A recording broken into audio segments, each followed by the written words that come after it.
नमस्कार सगळ्यांना. श्री स्वामी समर्थ. श्री स्वामी समर्थ. जय जय स्वामी समर्थ. श्री स्वामी समर्थ. जय जय स्वामी समर्थ. घर जॉब आणि अध्यात्म या आपल्या सगळ्यांच्या मराठी यूट्यूब चॅनलमध्ये मी सगळ्यांचं स्वागत करते. आजचा व्हिडिओ तुम्हाला थोडासा वेगळा वाटत असेल. तुम्हाला विचारत असेल आज प्रवास कसा काय. आज पूजा नाही, काही नाही आणि प्रवास. तर होय मैत्रिणींनो, आजचा आपला व्हिडिओ आहे. आम्ही निघालो आहे आळंदी येथे दर्शनाला आणि आळंदीमध्येच आम्ही घर घेतलेलं आहे. त्या घराची वास्तुपूजन म्हणजे गृहप्रवेश आज करायचा आहे. त्यामुळे आम्ही सकाळीच सहकुटुंब आम्ही आळंदीकडे निघालेलो आहे आणि सोबत प्रवासामध्ये आम्ही तिघी जावा आणि माझे 2 देर, माझे मिस्टर, आमच्याजवळ असणारे मुलं, बाकीचे मुलं तर आपापल्या कामाला शिक्षणासाठी बाहेरगावी असतात. आम्ही सगळेजण निघालो आहे आळंदीला. आमच्या पुतण्यांनी जे घर घेतलं आहे त्या घराचं गृहप्रवेश आज करायचा आहे, त्यामुळे निघालेलो आहे. तर सर्वप्रथम आपण आळंदीचं संत श्री ज्ञानेश्वर महाराजांच्या समाधीचं दर्शन घेऊयात. गो देवा, जिल्हा परिषदचा हा ड्रेस इथे पण हा ड्रेस आहे का? अरे वा वा वा. आळंदीच्या वाटेने लागल्यावर तिथलं निसर्गरम्य वातावरण, आजूबाजूला शेतं, हे सगळं बघत आम्ही पुढे निघालो होतो आणि ओढ लागलेली होती ती माऊलींच्या दर्शनाची. तर या प्रवासाच्या वाटेमध्ये मी तुम्हाला थोडक्यात ज्ञानेश्वर महाराजांची संजीवन समाधी याविषयी अगदी थोडक्यात तुम्हाला माहिती देत आहे. सगळ्यांनी ती लक्षपूर्वक ऐकावी असं मला वाटतं. कारण आपण संजीवन समाधी नाव ऐकतो. संजीवन समाधी याविषयी थोडक्यात बघून घेऊया. सामान्यतः लोक जिवंत समाधी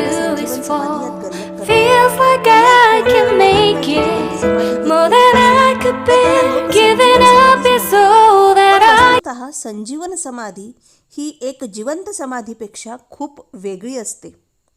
जिवंत समाधी घेतलेल्या महात्म्यांची कालांतराने नैसर्गिक मृत्यू होऊन देहपात होत असतो, परंतु या संजीवन समाधीमध्ये मृत्यूच होत नाही, देहत्याग घडतच नसतो. या संजीवन समाधीची प्रक्रिया अत्यंत जटिल व विलक्षण आहे. नाथ संप्रदायातील अनेक महात्म्यांना ही प्रक्रिया सद्गुरू कृपेने ज्ञात असली तरी श्री भगवंताच्याच आज्ञेने श्री ज्ञानेश्वर महाराजांनीच त्या प्रक्रियेचा अवलंब करून तशी संजीवन समाधी घेतलेली आहे. सर्व महात्म्यांनी मिळून तो केवळ श्री माऊलींसाठीच एकमताने राखीव ठेवलेला विशेष अधिकार आहे असे म्हणा हवे. संजीवन समाधीच्या प्रक्रियेचा सूचक संकेत श्री संत नामदेव महाराजांनी माऊलींच्या समाधी वर्णनाच्या आपल्या अभंगात केलेला आहे. श्री नामदेवरायांच्या गाथ्यात श्री ज्ञानदेव समाधी महिमा नावाचे आणखी एक स्वतंत्र प्रकरण आहे. त्यात प्रत्यक्ष भगवान श्री पंढरीनाथच संतांच्या प्रेमळ विनंतीवरून श्री माऊलींचे व त्यांच्या समाधीचे महात्म्य कथन करीत आहेत. या प्रकरणात काही विशेष संदर्भ मिळतात. त्यात श्री सोपानदेवांच्या समाधीचाही उल्लेख श्री पांडुरंग म्हणतात. त्यावेळी हा ज्ञानदेवही दिव्य देहाने आमच्यासारखाच सासवडला येईल तुझ्या समाधीसाठी. माऊलींच्या संजीवन समाधीत त्यांचा देहत्याग अजूनही घडलेला नाही हेच देवही येथे सूचित करत आहेत. तर आता थोडक्यात श्री माऊलींच्या म्हणजे ज्ञानेश्वर माऊलींच्या संजीवन समाधीबद्दलचं विशेष आपण जाणून घेऊया. ही बघा, ही संपूर्ण आळंदीच्या मंदिराचा समाधी मंदिराच्या भोवतालचा परिसर आहे. इथे इंद्रायणी नदी आणि इंद्रायणी नदी म्हटल्यावर या तीर्थाचा आशीर्वाद, या तीर्थामध्ये स्नान करण्याचं मोह आम्हाला आवरला नाही. त्यामुळे आम्ही सगळेजण आम्ही इंद्रायणीकडे निघून या इंद्रायणी मातेचं दर्शन घेतलं. जिवंत समाधी आणि संजीवन समाधी यात हाच फार मोठा फरक आहे की जातस्य ही ध्रुवो मृत्यू या नियमानुसार जिवंत समाधी घेतलेल्या महात्म्यांचा पांचभौतिक देह कालांतराने विघटत पावतो, कारण तो तसा तत्वांचा लय करून अदृश्य केलेला नसतो. हे माहिती नसल्यामुळेच सामान्यपणे लोक जिवंत समाधीला संजीवन समाधी म्हणतात. परंतु आज आणि केवळ भगवान श्री ज्ञानेश्वर माऊलींनीच अशी संजीवन समाधी घेतलेली आहे. म्हणूनच सद्गुरू श्री माऊलींची ही संजीवन समाधी म्हणजे एकमेव द्वितीय म्हटली. इथे कोणीही महात्म्यांची मी श्री माऊलींशी तुलना करत नाही. जिवंत समाधी घेतलेले सर्व महात्मे श्री माऊलींसारखेच थोर आहेत आणि पूजनीय आहेत. इतकेच नव्हे तर संत श्री गजानन महाराज यांची देखील संजीवन समाधी आहे. त्यामुळे फक्त जो वास्तविक भेद आहे तो दोन्हीतला तेवढाच. कृपया कोणी तसा गैरसमज करून घेऊ नये. श्री संत महात्मे यासाठीच श्री क्षेत्र आळंदीला व सद्गुरू श्री माऊलींच्या समाधीला नित्य तीर्थ असे म्हणतात. हे कधीच नष्ट न होणारे असे कालजयी तीर्थ आहे. म्हणूनच हे नित्य श्री माऊलींचे समाधी विवर हे सूक्ष्म स्तरावरील आहे. पंचभौतिकताच नाही. त्यामुळे तेथे प्रवेश करण्यासाठी आपला पंचभौतिक देह उपयोगाचा नसतो. तेथे केवळ दिव्य देहानेच प्रवेश होऊ शकतो. या समाधी विवराला कालाचा स्पर्शच नाही. तेथे काळ कार्यच करीत नसल्याने त्यावेळी आत वाहिलेले फुलं आजही जशीच्या तशी टवटवीत आहेत.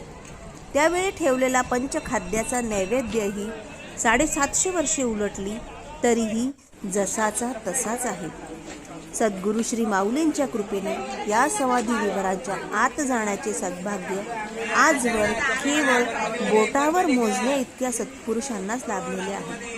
पण आश्चर्य म्हणजे त्या सर्व महात्म्यांनी आतील देखाव्याचे केलेले वर्णन शब्दशः एकच आहे.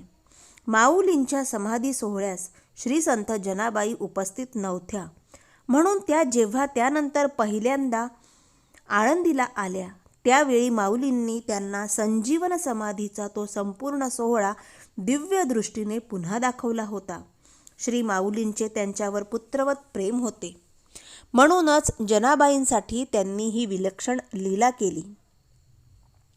सद्गुरू श्री ज्ञानदेवांच्या समाधीस्थ स्वरूपाविषयी आपल्या श्री ज्ञानदेव विजय ग्रंथातील ओळ, ज्ञानेशाची समाधी स्थिती पुनश्च येणे देहावरती, याची घेतली प्रचिती त्रिशतकोत्तर नाथांनी. पूर्वजांनी जया पाहिले तया नाथांनीही देखिले, आजही तैसेची संचले समाधीस्थ ज्ञानेश्वर. भगवान सद्गुरू श्री ज्ञानेश्वर महाराज हे नित्य अवतार असल्याने आजही त्यांच्या रूपाने समाधीस्थ राहून ते आपल्या भक्तांवर कृपा प्रसाद वर्षाव करत आहेत. कलियुगात देव एक ज्ञानेश्वर महाराज आहेत. सद्गुरू श्री माऊली हे जसे एकमेव द्वितीय अवतार आहे तशी त्यांची संजीवन समाधी देखील एकमेवा द्वितीयच आहेत. त्यांच्यासारखे केवळ तेच अलौकिक, अद्भुत, अनिर्वचनीय, अपरंपार, कनवाळू त्यांचे पावन नाम घेण्याची आणि त्यांच्या दिव्य चरित्राचे अनुसंधान राखण्याची आणि त्यांचेच स्वरूप असणारे त्यांचे वाङ्मय वाचण्याची, त्यांचे मनन चिंतन करण्याची संधी व सद्बुद्धी दोन्ही आपल्याला लाभत आहेत. हीच माऊलीची आपल्यावर अद्भुत कृपा असल्याचे प्रतीक आहे, यात शंकाच नाही. या देवदुर्लभ भाग्यासाठी परम कनवाळू करुणा ब्रह्म भगवान सद्गुरू श्री ज्ञानेश्वर महाराजांच्या श्रीचरणी सर्वांच्या वतीने कृतज्ञपूर्वक अनंत कोटी दंडवत प्रणाम करून आम्ही आमच्या पुढच्या प्रवासाला निघालो आहे. म्हणजे आम्ही आमच्या ज्या ठिकाणी घर घेतलं आहे त्या ठिकाणी आम्ही निघालो आहेत. आळंदीच्या मंदिरापासून अगदी हाकेच्या अंतरावर असणाऱ्या मंगलम ग्रुप्सनी तयार केलेल्या सोसायटीमध्ये माझा पुतण्या म्हणजे माझ्या मोठ्या देरांचा मुलगा याने एक ब्लॉक घेतलेला होता आणि त्या ब्लॉकचीच आज गृहप्रवेश, थोडक्यात सत्यनारायण पूजन आणि गृहप्रवेश आज करायचा होता. वास्तुशांती, वास्तुपूजन हे करायचं होतं, पण आमच्या घरात एक दुःखद घटना घडली आणि अजून त्याला वर्ष झालेलं नाही. म्हणजे माझे सासऱ्यांचं देहावसान झालेलं आहे आणि त्याला 1 वर्ष अजून झालेलं नाही. त्यामुळे आम्ही पूजा अगदी थोडक्यात करण्याचं ठरवलं आहे आणि गृहप्रवेश सत्यनारायण करूनच गृहप्रवेश करण्याचं ठरवलं आहे. तर आम्ही आता इथे लिफ्टमध्ये निघतो आहे. 12व्या मजल्यावर हा ब्लॉक घेतलेला आहे. अतिशय छान आणि व्यवस्थित अशा पद्धतीने बांधकाम केलेलं आहे आणि जागा देखील बऱ्यापैकी ऐसपैस आहे. तर शेवटी शहरामध्ये आणि गावामधल्या घरांचा हा फरक पडतोच. 12वा मजला आणि आपल्या गावाकडे कसं असते घर, भरपूर अंगण, त्यामुळे आम्हाला जरा इथे बंद असं कोंडल्यासारखं वाटत होतं. पण असो, ज्या ठिकाणी आपण जातो तिथली परिस्थिती स्वीकारून त्या ठिकाणी राहून आज पुण्यासारख्या शहरामध्ये घर घेणं आणि ते देखील इतक्या कमी वयामध्ये ही फार मोठी गोष्ट आहे. आमच्यासाठी कौतुकास्पद आहे. बघा, इथून मी तुम्हाला बाहेरचा पूर्ण व्ह्यू देते. असं हे पूर्ण सोसायटीचं बांधकाम आहे आणि 12व्या मजल्यावरून हे असं संपूर्ण ह्या सोसायटीज म्हणजे ह्या सगळ्या बिल्डिंग्स अशा पद्धतीने दिसत आहे. इतकं छान आल्हाददायक वातावरण होतं. आणि हा आहे घराचा गृहप्रवेश. रिबीन कापून त्याने आईवडिलांच्या हाताने म्हणजे माझे मोठे देव त्यांच्या आईच्या हाताने रिबीन कापून आम्ही घरात प्रवेश केला. नंतर सत्यनारायण पूजन वगैरे करून आम्ही सगळ्या अगदी साध्या पद्धतीने फक्त आमचं कुटुंब यामध्ये होतो. घराची वास्तुशांती म्हणण्यापेक्षा गृहप्रवेश आम्ही केला. इथे सत्यनारायण पूजन होत आहे. तुम्हाला सत्यनारायण पूजनाची मांडणी दिसत असेल. सत्यनारायण पूजन आणि कलश पूजन या दोनच विधी इथे आम्ही केल्या, कारण खूप मोठा कार्यक्रम करणं हे योग्य वाटत नव्हतं आम्हाला आणि मनाला देखील. त्यामुळे आणि वास्तुपूजन करणं आणि घरामध्ये गृहप्रवेश करणं हे अत्यंत आवश्यक होतं. त्यामुळे हे अशी थोडक्यामधली पूजन.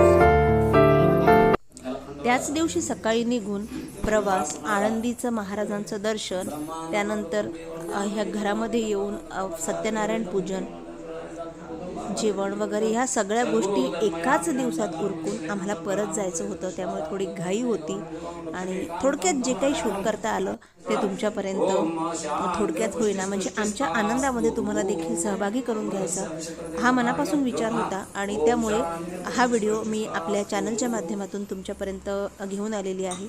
सगळ्यांनी व्हिडिओ इथपर्यंत पाहिला त्यासाठी सगळ्यांचे मनापासून धन्यवाद. आणि व्हिडिओ पाहिला याचा अर्थ तुमच्या प्रेमळ शुभेच्छा आमच्या पाठीशी आहेत असं गृहीत धरते आणि आजच्या व्हिडिओचा येथे शेवट करते.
चला मैत्रिणींनो, येथे व्हिडिओचा शेवट करते आणि तुम्हाला पुन्हा भेटते पुढच्या व्हिडिओमध्ये. तोपर्यंत सगळ्यांना श्री स्वामी समर्थ.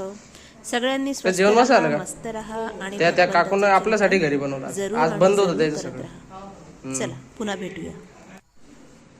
चला करा सुरुवात.